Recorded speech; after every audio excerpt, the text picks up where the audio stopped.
말씀을 읽도록 하겠습니다. 창세기 41장, 오늘 우리에게 주시는 하나님의 말씀, 창세기 41장 41절에서 57절까지의 말씀입니다. 창세기 41장 41절에서 57절까지의 말씀을 한 절씩 교독하여 읽도록 하겠습니다. 바로가 또 요셉에게 이르되 내가 너를 애굽 땅에 온 땅에 총리가 되게 하노라 하고, 자기의 인장 반지를 빼어 요셉의 손에 끼우고 그에게 세마포 옷을 입히고 금 사슬을 목에 걸고 자기에게 있는 버금수레에 그를 태우매 무리가 그의 앞에서 소리 지르기를 엎드리라 하더라. 바로가 그에게 애굽 전국을 총리로 다스리게 하였더라. 바로가 요셉에게 이르되 나는 바로라. 애굽 온 땅에서 내 허락 없이는 수족을 놀릴 자가 없으리라 하고, 그가 요셉의 이름을 사브낫 바네아라고 하고 또 온의 제사장 보디베라의 딸 아스낫을 그에게 주어 아내로 삼게 하니라. 요셉이 나가 애굽 온 땅을 순찰하니라. 요셉이 애굽 왕 바로 앞에 설 때에 30세라. 그가 바로 앞을 떠나 애굽 온 땅을 순찰하니 일곱 해 풍년에 토지 소출이 심히 많은지라. 요셉이 애굽 땅에 있는 그 7년 곡물을 거두어 각 성에 저장하되 각 성읍 주위의 밭의 곡물을 그 성읍 중에 쌓아두매 쌓아둔 곡식이 바다 모래같이 심히 많아 세기를 그쳤으니 그 수가 한이 없음이었더라. 흉년이 들기 전에 요셉에게 두 아들이 나되 곧 온의 제사장 보디베라의 딸 아스낫이 그에게서 낳은지라. 요셉이 그의 장남의 이름을 므낫세라 하였으니 하나님이 내게 내 모든 고난과 내 아버지의 온 집의 일을 잊어버리게 하셨다 하며, 차남의 이름을 에브라임이라 하였으니 하나님이 나를 내가 수고한 땅에서 번성하게 하였다 함이었더라. 애굽 땅의 일곱 해 풍년이 그치고 요셉의 말과 같이 7해 흉년이 들기 시작하매 각국에는 기근이 있으나 애굽 온 땅에는 먹을 것이 있더니 애굽 온 땅이 굶주림에 백성이 바로에게 부르짖어 양식을 구하는지라. 바로가 애굽 모든 백성에게 이르되 요셉에게 가서 그가 너에게 이르는 대로 하라 하니라. 온 지면에 기근이 있음에 요셉이 모든 창고를 열고 애굽 백성에게 팔세. 애굽 땅에 기근이 심하며 각국 백성도 양식을 사려고 애굽으로 들어와 요셉에게 이르렀으니 기근이 온 세상에 심함이었더라. 아멘. 아마 소금마을 지체들은 모를 수도 있을 것 같은데 한 10년 전쯤에 아주 유행했던 그 드라마가 하나 있었습니다. 도깨비라고 아세요? 도깨비? 네. 빈마을 지체들이 이렇게 고개를 끄덕이는데 소금마을 지체들은 잘 모르시죠? 그 되게 센세이션했던 아주 유명한 드라마였습니다. 거기에 보면 이 도깨비의 주인공이 바로 공유, 네, 그리고 그 상대 배역이 바로 누구죠? 김고은, 네, 그 배우였어요. 이 도깨비는 보이진 않지만 이렇게 그 심장에 이 검이 꽂혀 있었습니다. 그런데 이 검을 뽑아줄 수 있는 신부가 필요했는데 그 신부가 바로 누구였냐면 바로 김고은이었어요. 네, 도깨비 신부만이 그것을 뽑을 수 있었는데 이 검이 뽑히면 그는 영원한 고통에서 이제 벗어나서 편안한 죽음을 맞이하게 되는 거예요. 둘은 약속을 합니다. 첫눈이 내리는 날 이 도깨비 신부인 김고은이 이 공유의 가슴팍에 꽂힌 이 검을 뽑아주는 것으로 이 이야기를 해요. 첫눈이 내리는 날 이 공유가 드디어 이 김고은에게 검을 뽑아달라고 부탁하면서 이런 말을 남깁니다. 날이 좋아서, 날이 좋지 않아서, 날이 적당히 좋아서, 너와 함께한 날이 적당해서 모든 날이 좋았다. 네, 이런 말을 해요. 곧 사라질 운명 앞에서도 이런 고백을 해요. 왜입니까? 날이 좋든 날이 좋지 않든 상관없이 너와 함께한 그 모든 시간이 참 좋았다, 이런 의미인 거죠.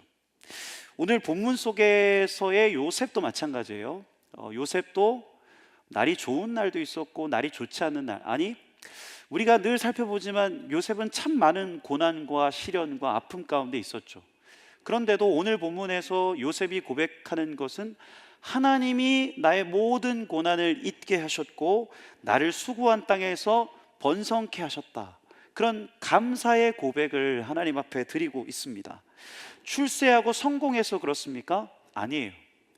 고난과 시련과 어둠이 있었지만 그 가운데서도 하나님의 손길이 늘 나와 함께 하셨다. 하나님이 나를 형통하게 하셨다라는 그의 중심의 고백이 있었기 때문입니다. 오늘은 추수감사절이에요. 여러분의 인생 가운데서 길지 않은 인생이지만 날이 좋은 날도 있었을 것이고 날이 좋지 않는 날들도 여러분의 인생 가운데 있었을 거예요. 하지만 잠잠히 돌아보면 우리가 오늘 예배의 시간에 그 모든 순간순간에 주님이 계셨는 줄로 믿습니다. 그래서 우리는 하나님 앞에 감사의 고백, 감사의 찬양을 고백할 수 있는 거예요. 특별히 오늘 우리가 이 요셉의 삶을 통해서 우리의 과거, 우리의 현재, 또 우리의 미래에 걸쳐진 이 감사의 세 가지 시제에 대해서 좀 여러분들과 말씀을 나누려고 하는데요.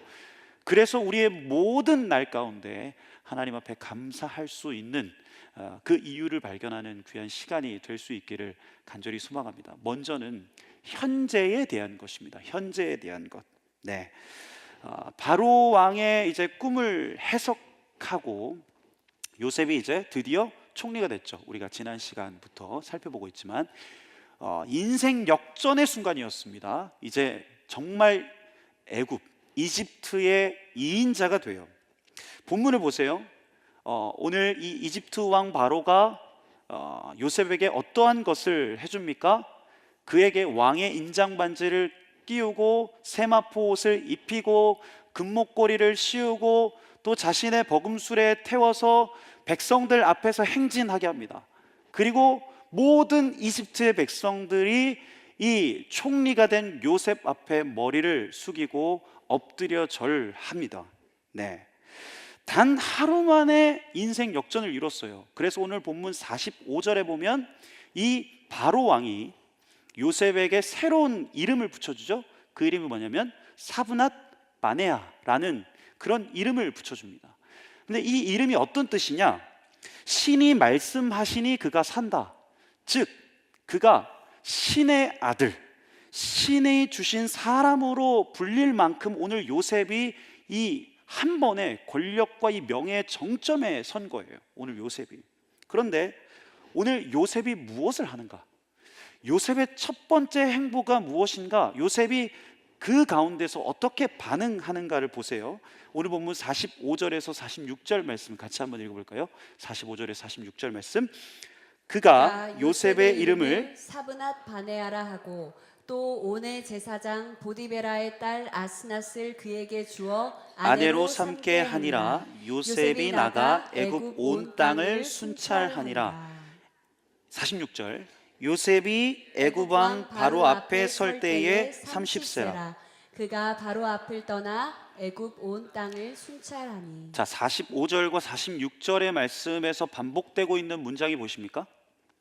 어떤 문장이 반복되고 있죠? 요셉이 무엇을 했다고 합니까? 애굽 온 땅을, 이집트의 온 땅을 순찰했다라고 말씀하고 있죠. 애굽 온 땅을 순찰했다. 그러니까 어떤 대형 퍼레이드를 벌인다거나 어떤 화려한 잔치나 특별한 행사를 연 것이 아니라 애굽 온 땅을 순찰했다라고 오늘 본문이 기록하고 있어요. 그런데 이 시제가 중요합니다. 이 순찰했다라는 이 히브리어 단어의 시제를 보면요, 히브리어 시제의 미완료 형태로 쓰여져 있어요. 이게 무엇이냐면 한 번 이루어진 게 아니라는 거예요. 총리가 되고 나서 한 번 그냥 총리가 됐으니까 애굽 온 땅을 둘러봤다라는 뜻이 아니고 요셉이 반복적으로 계속해서 그러한 일들을 했다라는 것을 의미합니다. 즉 요셉이 총리가 되어서 꾸준하고 성실하게 그 일을 행했다는 거예요. 이것이 무엇을 가리키는가? 여러분, 요셉은요 총리가 돼도 늘 하던 대로 합니다. 늘 하던 대로. 권력의 정점에서 교만하지도 더 큰 권세를 탐하지도 아니하고 보디발의 집에서 그러했던 것처럼 또 감옥에서 그랬던 것처럼 그는 자신에게 주어진 일을 묵묵하고 성실하고 꾸준하게 처리하고 있어요. 충분히 도취될 수 있었죠.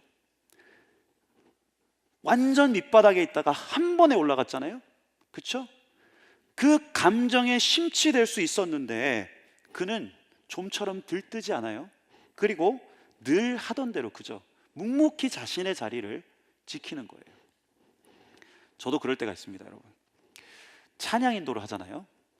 그러면 막 조명이, 저도 이제 찬양 인도를 하거든요. 모토주일 때나 지난주 디워십 때도 같이 찬양 인도를 했었는데, 찬양 인도를 하면 막 조명이 이렇게 비춰지고 또 베이스 소리, 막 드럼 소리, 막 가슴이 쿵쿵쿵 뛰고, 그러면서 사람들이 손을 들고 찬양하면서 은혜 받는 모습을 보면 뭔가 되는 것처럼 느껴질 때가 있어요. 도취될 때가 있습니다. 오늘 설교를 마치고 누군가가 저한테, 청년이 목사님의 설교에 참 은혜 받았습니다 하면 기분이 좋죠. 그리고 뭔가 내가 하나님께 쓰임받는 느낌이 밀려올 때가 있어요. 그런데 시간이 지나면서 제가 느끼는 것은 무엇이냐면, 그런 순간들이 참 좋을 때도 있지만 그게 진짜 내 모습이 아닐 수도 있다는 그런 마음을 가집니다. 찬양할 때, 내가 강대상 위에서 설교할 때 그게 진짜 내 모습인가? 물론 그 순간들이 좋지 않다는 건 아니지만, 진짜 제 믿음과 신앙은 언제 드러나는가?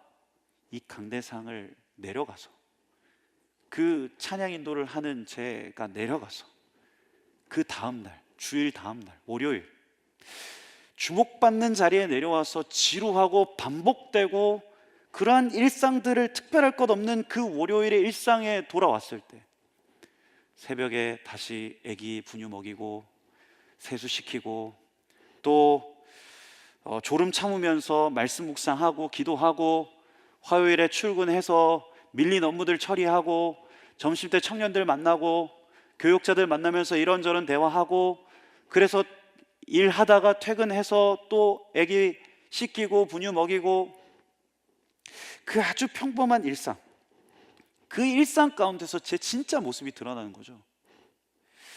그곳에서 제 진짜 믿음과 신앙, 내가 지금 하나님을 붙들고 있는가, 내가 하나님 앞에서 살아가고 있는가, 그리고 그 일상의 모습을 하나님이 주목하신다, 그런 마음이 들어요. 그렇습니다, 여러분. 그리스도인이라는 것은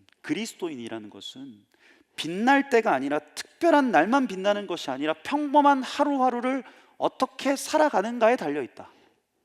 신앙이라는 것은 번쩍이는 어떤 감정이 아니라 우리의 아주 무미건조하고 지루해 보이는 그 일상들을 어떻게 보내는가.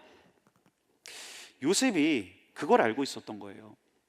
그래서 보디발의 집에 있을 때도, 그래서 감옥에 있을 때도, 또 오늘 화려한 궁궐 속에 있었지만 그는 항상 동일합니다. 그의 태도는 좀처럼 바뀌지 않아요. 어디서든 하나님 앞에 신실하게 살아가는 거예요. 지금 요셉의 모습, 총리가 된 요셉의 모습은 사람들 보기에는 화려해 보일 수 있습니다. 멋져 보일 수 있습니다. 하지만 요셉 자신에게는 똑같은 거예요. 감옥에 있든 보디발의 집에 있든 지금 궁궐에 있든 크게 다르지 않는 겁니다. 환경이 달라진 거지만 요셉 자신이 느끼기에는 크게 달라지지 않은 거예요. 사실 감사가 그래요. 감사. 무언가 특별한 것이 있을 때, 내가 어떤 특별한 일이 일어날 때 우리는 감사한다고 생각해요. 기도가 응답되었을 때, 어떤 좋은 일이 일어났을 때 감사합니다라고 고백합니다. 하지만 우리의 인생을 돌아봐요. 여러분들의 인생을 돌아보십시오. 특별한 일들보다, 특별한 일이 일어나는 날보다도요, 아무 일도 일어나지 않고 그저 평범하게 반복되게 지루하게 살아가는 날들이 우리에게 더 많아요, 여러분. 그렇죠? 더욱이 더 나아가서 그 지루하고 그 힘든 일상들을 근근히 버텨내고 살아가야 할 때가 우리의 삶에 있어서 더 많이 있습니다. 그래서 여러분, 진짜 감사는 사실 특별한 어떤 날이 아니라 우리의 평범한 하루하루, 아주 평범해 보이는 그 일상 속에서 배울 수 있어야 돼요. 지난주, 지난주면 어제니까 지지난주 토요일에 제가 한 청년 커플을 만났습니다. 그 청년 커플과 이런저런 이야기를 나누다가 그 청년이 그런 질문을 제게 하는 거예요. 목사님, 잘 사는 게 뭘까요? 목사님은 행복이란 뭐라고 생각하십니까? 이런 아주 고차원적인 질문을 제게 하는 거죠. 예전 같았으면 이런 생각했을 거예요. 뭔가 꿈을 이루고 뭔가를 성취하고 내가 하나님 나라를 위해서 어떠한 큰 일을 해냈는가, 뭐 이런 생각들을 했을 거예요. 그런데 지금은 좀 달라요. 많이 살진 않았지만 살다 보니까 잘 산다는 것은 특별한 것이 아닌 것 같아요. 잘 산다는 것은 아주 평범해 보이는 오늘이라는 그 하루를 충분히 잘 느끼고 충분히 잘 누리면서 그 안에서 감사를 발견하는 것이 잘 사는 게 아닌가.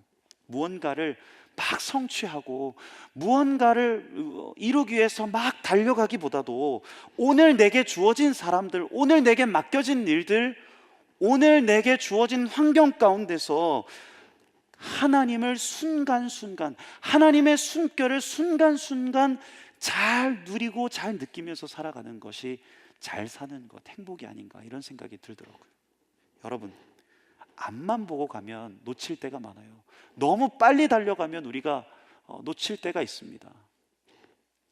오늘 하루에도 하나님이 여러분들에게 숨겨놓으신 보화들이 얼마나 많은데요. 우리가 그냥 지나쳐가는 그 순간들, 하루의 시작, 따뜻한 커피 한 잔으로 하루를 시작하는 것. 또 제가 요즘에 러닝톡 하잖아요. 러닝 하는데 아침에 상쾌한 공기를 마시면서 러닝하면서 그렇게 땀을 흘리는 것. 출근할 때 그렇게 싱그러운 이제 떨어지는 낙엽들 바라보는 것. 오늘 하루를 마치고 작은 뿌듯함을 느끼는 것 등등, 그 찰나의 순간, 여러분들의 그 일상의 순간들을 하나하나 묵상하고 보다 보면 다 감사의 이유가 있어요. 그래서 저도 그 하루하루들을 더 충분히 잘 누리고 더 그 안에서 하나님의 숨결들을 잘 느끼면서 살아가고 싶은 마음입니다. 사랑하는 여러분, 오늘 요셉처럼 여러분의 인생에서 현재 여러분의 그 하루, 그 평범해 보이는 하루를 잘 느끼고 누리고 살아갈 수 있기를 소망합니다. 보잘것없고 평범해도 그 평범한 하루 가운데 하나님이 일하고 계십니다. 늘 하던 대로 걸으면서 그렇게 오늘의 일상에서도 하나님의 손길을 발견하는 여러분들의 인생 될 수 있기를 간절히 소망합니다. 그리고 오늘 본문에서 요셉에게 두 아들이 태어납니다. 므낫세라는 아들이 태어나고 에브라임이라는 아들이 태어나요. 이 이름 안에는요, 요셉의 그 아주 험난한 세월이 담겨 있고요, 그 험난한 세월 가운데서 요셉의 신앙 고백이 들어 있습니다. 먼저 첫 번째, 에브라임이 아니죠. 첫 번째 므낫세. 오늘 본문에서 이 요셉이 므낫세의 이름을 지으면서 이렇게 고백해요. 하나님이 내 모든 고난을 잊게 하셨다라고 그러한 고백을 하면서 이 므낫세의 이름을 짓습니다. 이 한마디 속에는 요셉의 무엇보다도 과거에 대한 감사가 들어있어요. 과거에 대한 감사.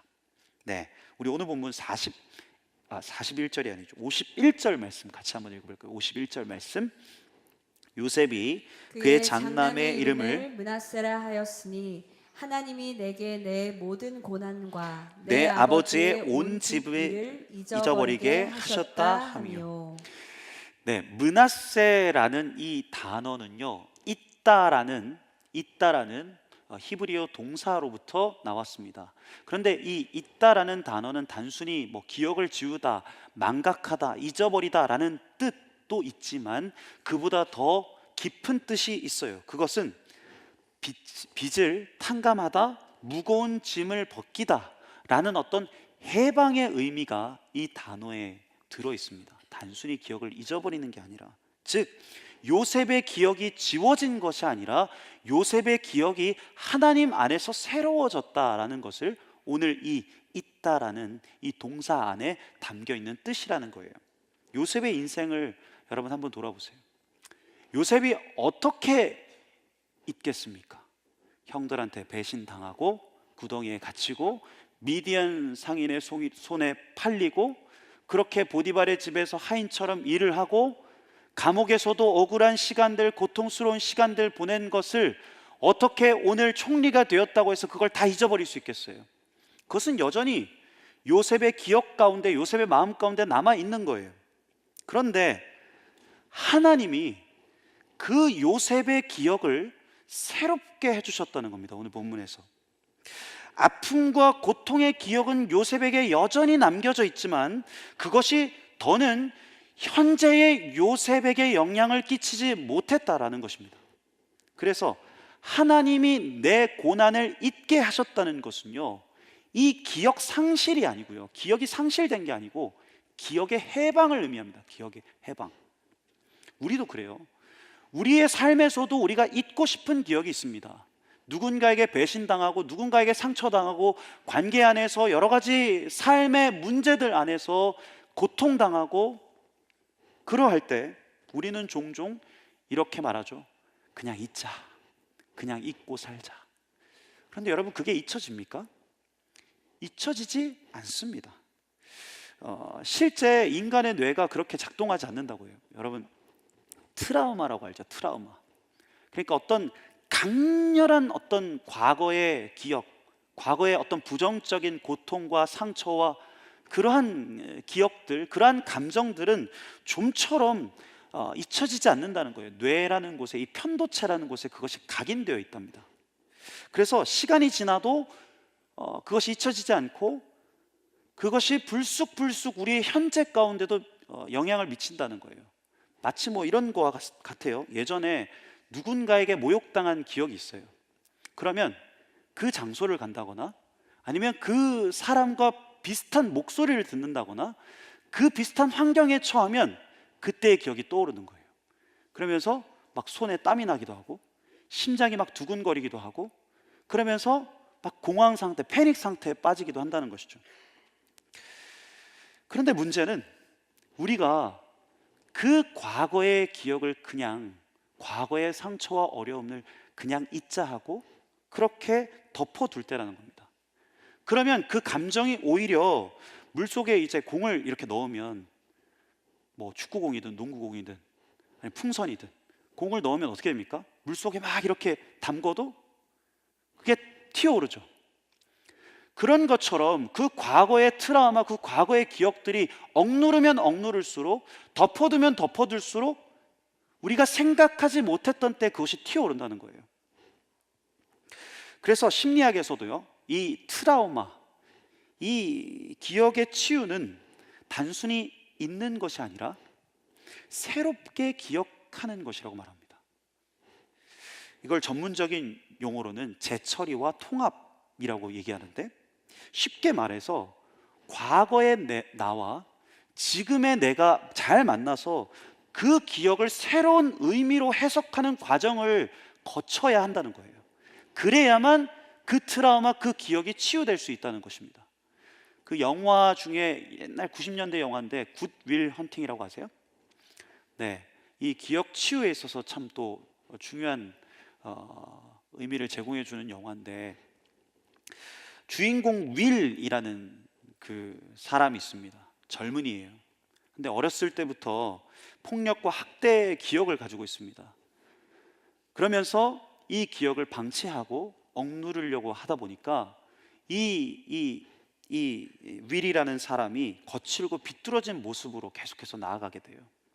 그런데 이 사람이 누구를 만나느냐? 당시 심리학 교수였던 숀이라는 사람을 만납니다. 이 숀이라는 사람이 윌에게 다가와서 그를 진심으로 환대하고 진심으로 품어주고 진심으로 사랑해줘요. 그리고 우리가 그 굿 윌 헌팅에서 참 잘 아는, 그 영화를 보지 않아도 이 장면만큼은 우리가 잘 아는 장면이 있는데, 자신을 반복해서 자책하는 이 윌에게 션이 한 장면에서 이렇게 얘기합니다. 그건 네 잘못이 아니다.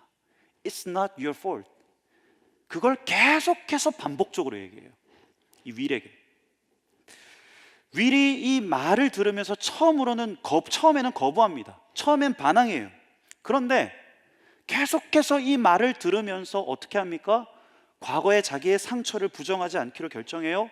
그리고 그 아픔 속에서도 자신은 여전히 최선을 다했다는 것을 받아들이고 인정합니다. 그때 이 윌에게 참았던 눈물이 터져요. 영화에 보면. 무엇입니까?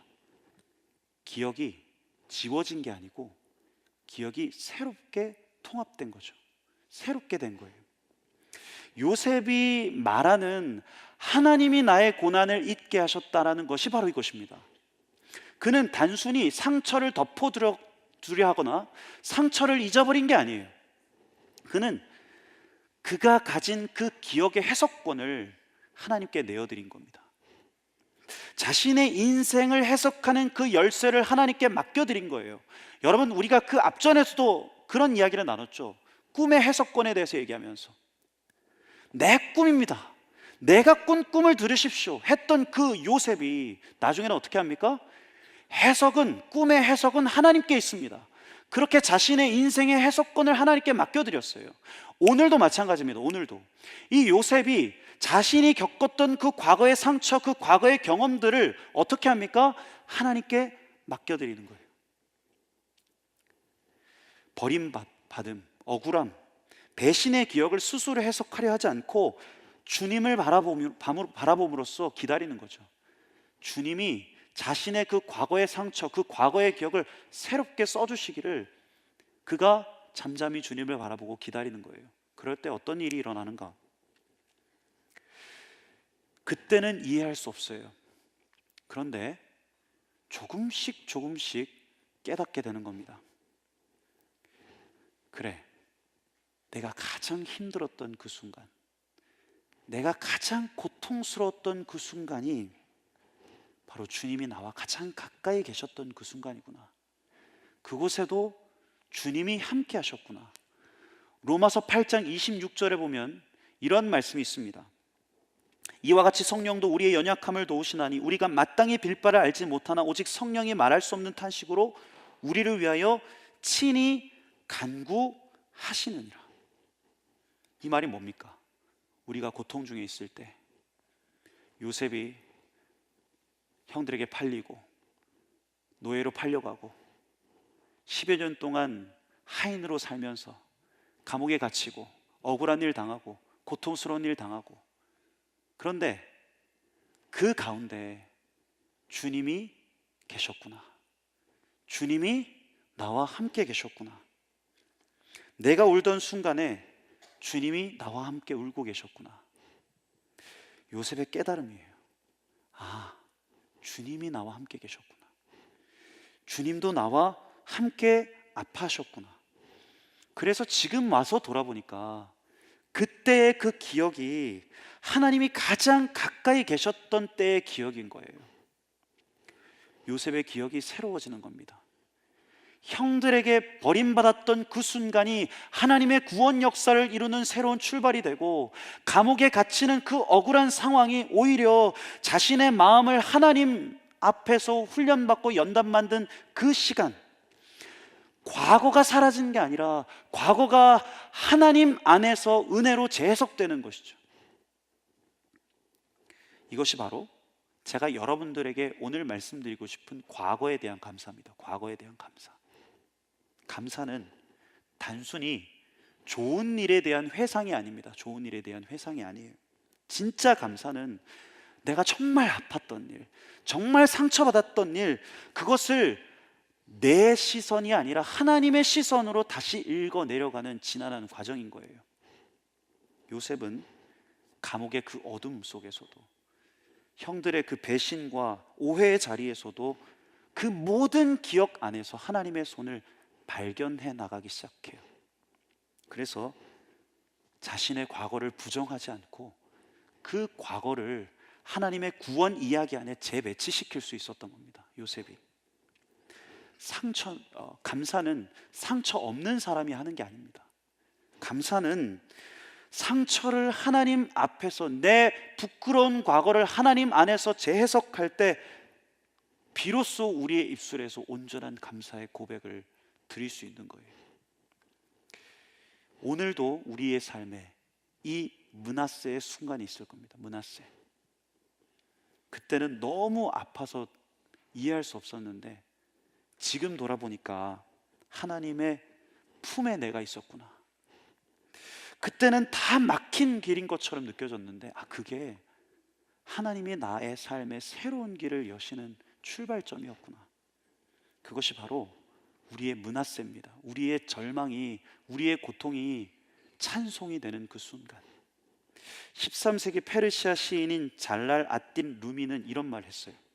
상처는 빛이 당신에게 진입하는 통로다.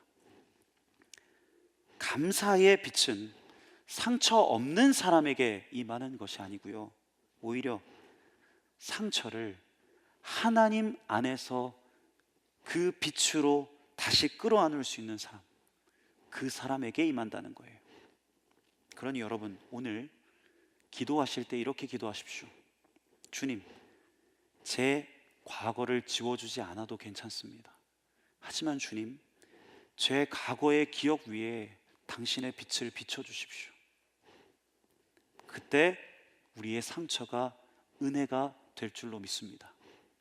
그리고 이제 마지막, 우리의 미래에 대한 부분인데, 우리 마지막으로 오늘 본문 52절 말씀 한번 읽어볼까요? 52절 말씀.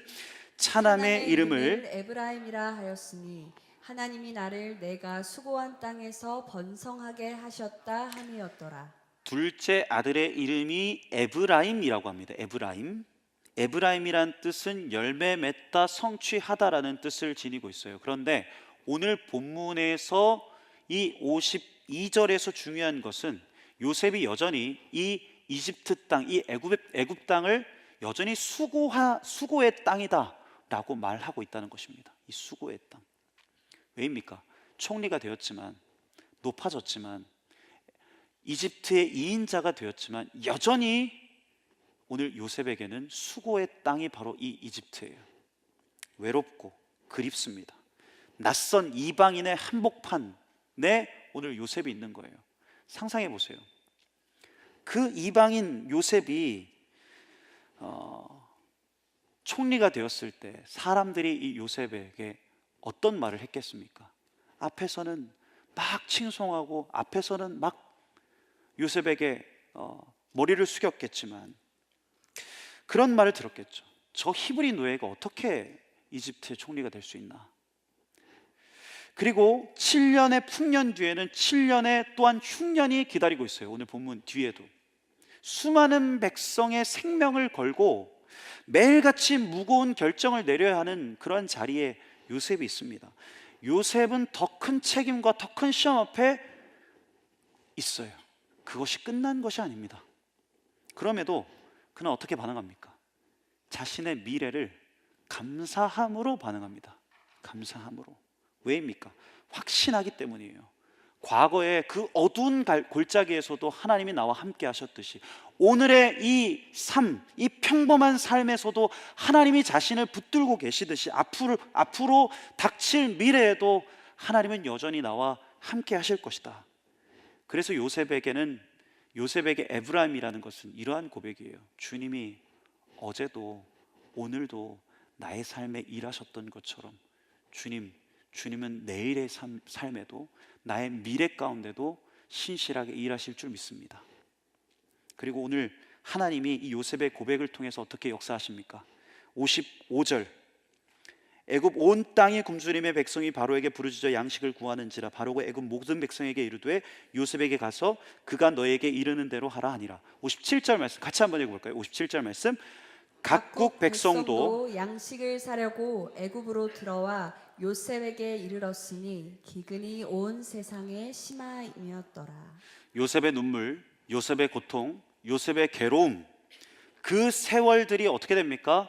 이제는 주변을 살리고 주변의 생명의 수요자가 되는 그러한 통로가 돼요. 그의 손에서 양식이 흘러나오고 그의 인생을 통해서 수많은 영혼들이 살아납니다. 믿으십시오. 여러분, 이것이 우리에게 예비하신 하나님의 미래입니다. 하나님께 붙들린 사람은 결국 오늘 요셉처럼 그분의 신실한 도구로 쓰임받게 되어 있습니다. 이걸 우리가 믿을 수 있어야 돼요. 요셉의 손에서 양식이 흘러나왔던 것처럼 하나님은 여러분들의 손을 통해서 선함과 위로, 하나님의 생명을 흘려보내시기를 원하십니다. 여러분들을 통해서 누군가의 마음이 위로를 받고 생명을 얻고, 여러분들을 통해서 누군가의 믿음이 견고해지기를 하나님이 바라시고 원하신다는 것입니다. 네, 여러분의 과거의 그 실패와 눈물, 또 오늘의 그 충실과 수고함, 하나님은 결코 어떠한 것도 헛되이 두지 않으실 거예요. 여러분들이 흘린 눈물이 누군가에게 위로의 씨앗이 되고, 여러분들이 흘린 땀방울이 누군가에게 내일의 열매가 될 것이라는 거예요. 이걸 우리가 믿어야 합니다. 그러니 너무 여러분들의 미래를 두려워하고 걱정하지 마십시오. 너무 여러분들의 미래를 바라보면서 벌벌 떨지 마십시오. 하나님은 이미 여러분들의 미래 한가운데 계십니다. 이미 하나님이 여러분들의 미래 가운데 이미 앞서 가신 분이셔요. 우리가 도달하기도 전에 그 길 위에서 하나님이 우리를 기다리고 계신다는 거예요.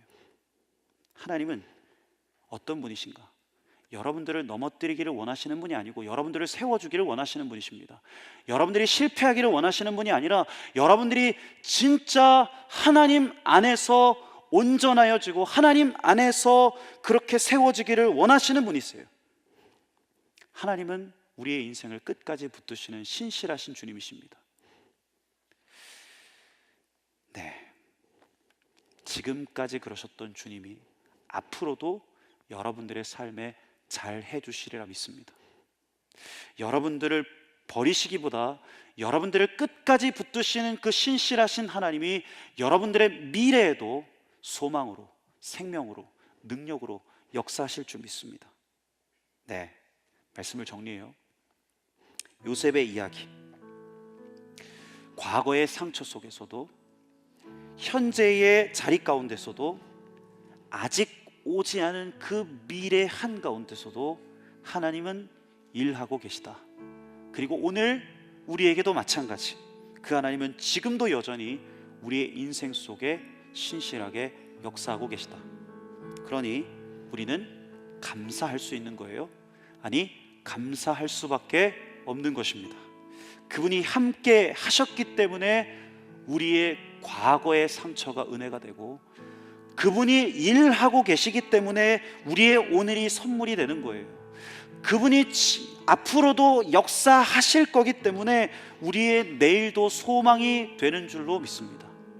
바라기는 그렇게 우리의 모든 날에 하나님의 손을 신뢰함으로 감사의 고백을 주님 앞에 드릴 수 있는 우리 모두가 될 수 있기를 간절히 소망합니다. 우리 오늘 말씀 가지고 이 찬양 함께 고백할까요? 우리가 고백해야 하는 것, 우리가 오늘 우리의 입술로 선포해야 하는 것은 무엇입니까? 하나님의 선하심, 하나님의 신실하심, 주님이 나의 인생을 책임지신다, 주님이 나의 인생을 붙드신다, 그리고 하나님의 선하심이 나의 삶을 인도하신다. 나의 과거를, 나의 수치를 은혜로, 나의 지금의 현재의 삶을 하나님 안에서의 그 충만한 삶으로, 또 앞으로의 미래 가운데서도 그분의 소망과 생명으로 주님이 반드시 일할 것이다라는 이 믿음의 고백, 이 감사의 고백, 이 감사의 찬양이 우리의 입술 가운데 온전히 담기기를 원합니다. 우리 말씀을 기억하면서 이 찬양 함께 고백하며 주님 앞에 나아갑시다. 사랑해요 신실하신 주님, 사랑해요 신실하신 나의 주님, 나의 삶 주님 안에 있네. 여러분들의 믿음의 고백으로 주님 앞에 올려드리십시오. 나 잠들기까지 선하신 주를 노래, 주님 주님이 우리에게 이 고백 듣기를 원하십니다. 신실하신 나의 주님, 나의 삶을 인도하셨네.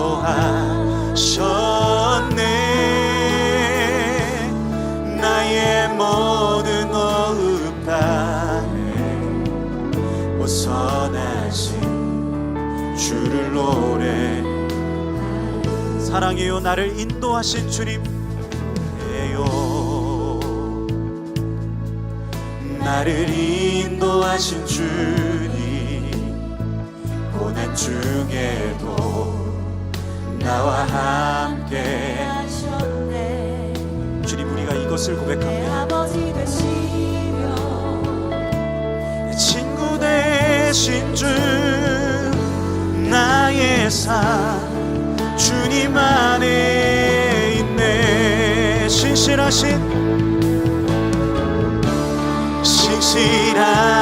나의 주님, 나의 삶을 인도하셨네. 나의 삶을 인도하셨네.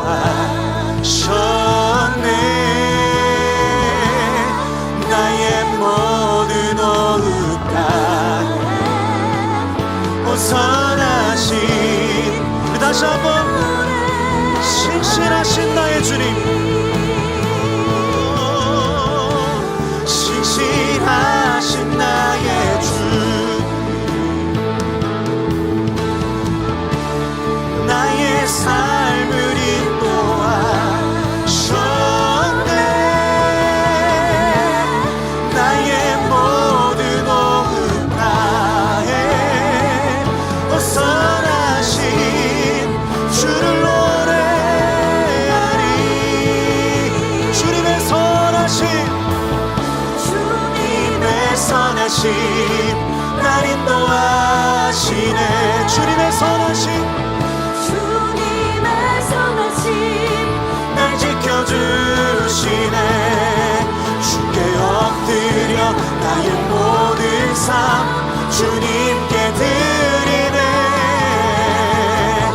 주님의 선하심, 주님의 선하심, 주님의 선하심, 날 인도하. 주님의 선하심, 주님의 선하심, 날 지켜주시네. 주께 엎드려 나의 모든 삶 주님께 드리네. 주님의 선하심, 우리 다시 한번 고백합시다. 주님의 선하심, 날 인도하시네. 주님의 선하심, 날 인도하. 나의 과거와 나의 현재와 나의 미래까지도 하나님의 선하신 손길 안에 달려있음을 믿습니다. 엎드려 나의 모든 삶 주님께 주님의 선하심, 날 인도하시네. 신실하신 나의 주님, 나의 삶을 인도하셨네. 나의 모든 호흡 다 오선하신. 다시 한번 우리 입술로 고백합시다. 신실하신 나의 주님, 신실하신 나의 주님, 나의 삶을 인도하셨네. 나의 모든 호흡 다해 오선하신 주를 노래하리.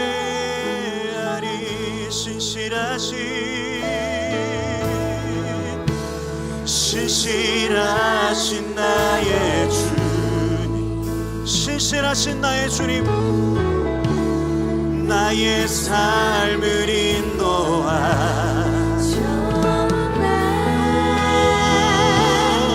나의 모든 오후 땅에 벗어나신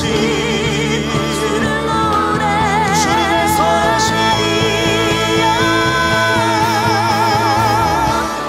신실하신 나의 주 나의 삶을 인도하셨네 나의 삶을 인도하셨네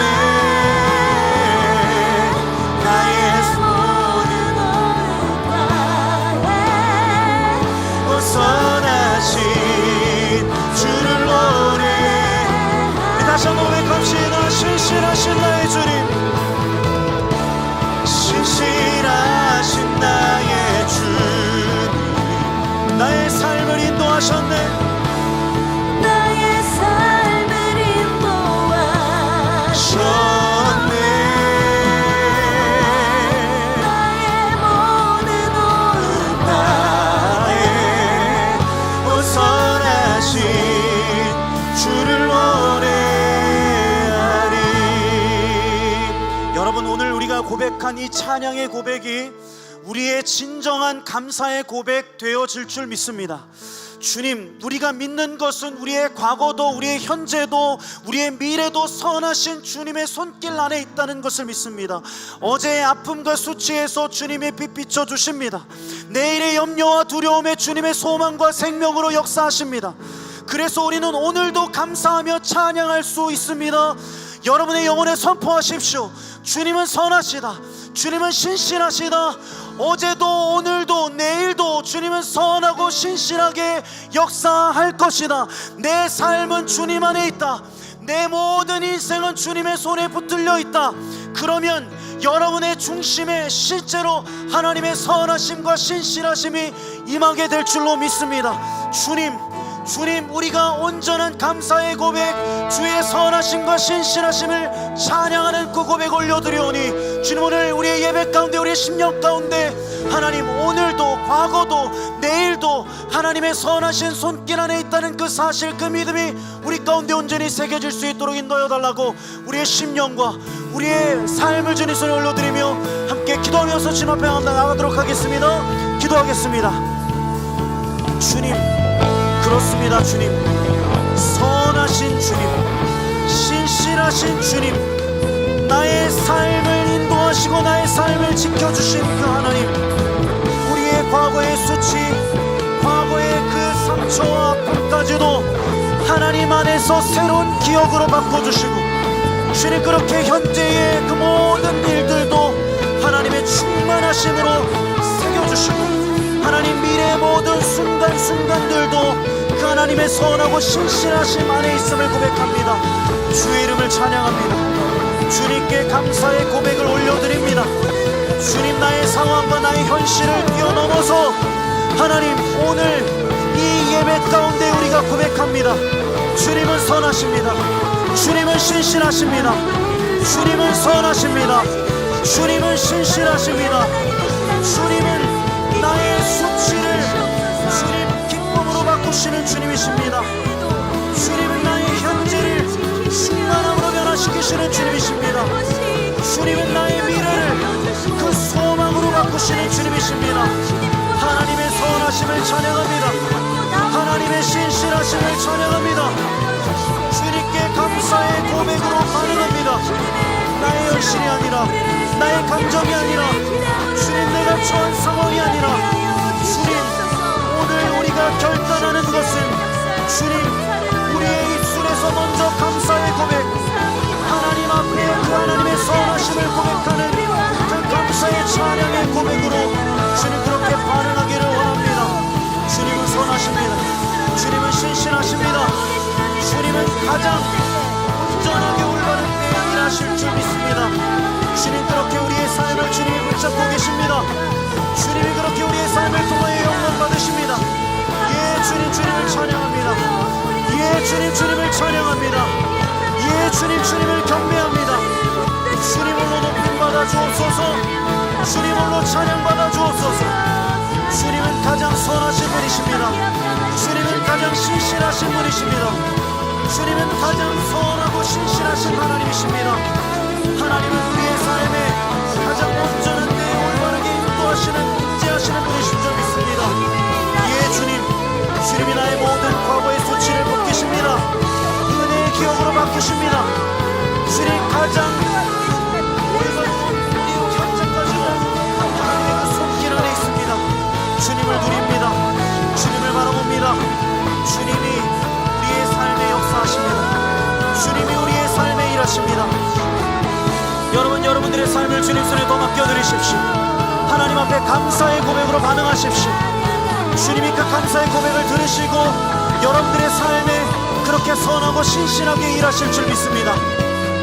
주님.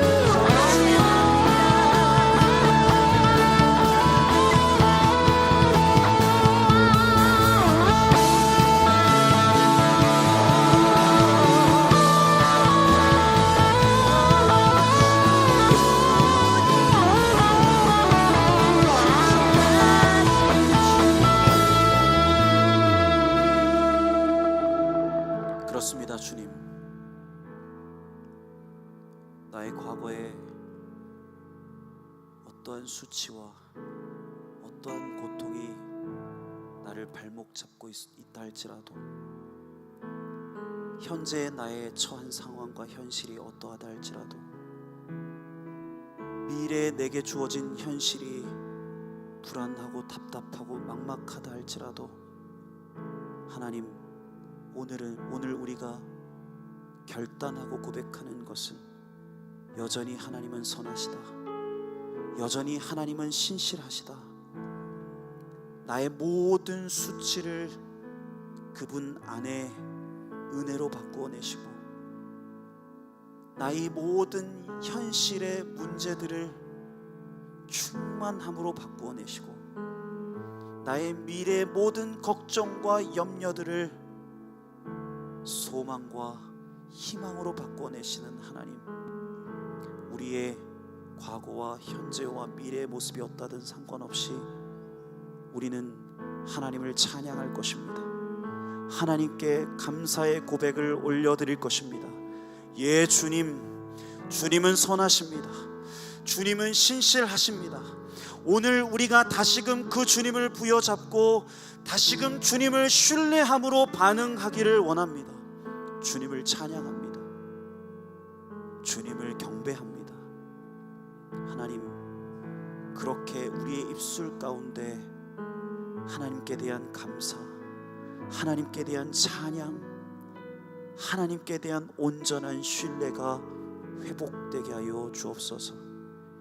이를 통하여 주님이 실제로 그렇게 일하심을 우리의 삶을 통하여 경험하고 간증하고, 그렇게 주님 앞에 더 깊은 감사의 고백으로 반응하는 우리의 삶 되어질 수 있도록 인도하시고 함께하여 주옵소서.